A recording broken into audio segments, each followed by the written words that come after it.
অনেকের মতো আমিও যুদ্ধবিরোধী মানুষ। পৃথিবীতে যুদ্ধ হোক এটা আমরা কামনা করি না। যুদ্ধ প্রস্তুতি অনেক সময় যুদ্ধের দিকে নিয়ে যায়, কাজে যুদ্ধ প্রস্তুতি সম্বন্ধেও একটা ঘোরতর আপত্তি।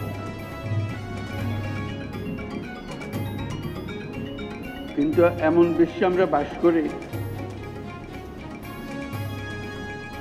প্রতিনিয়ত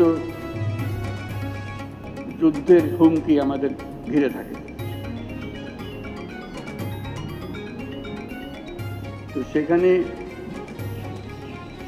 প্রস্তুতি না নিয়ে থাকা এটা অসম্ভব হয়ে পড়ে।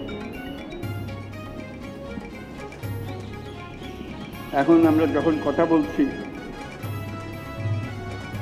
তখন আমাদেরই কাছে ভারত পাকিস্তান যুদ্ধ হই হই অবস্থার মধ্যে রয়ে গেছে। সকালের খবরে দেখলাম হয়তো গুজব আজকেই শুরু হয়ে যাবে যুদ্ধ।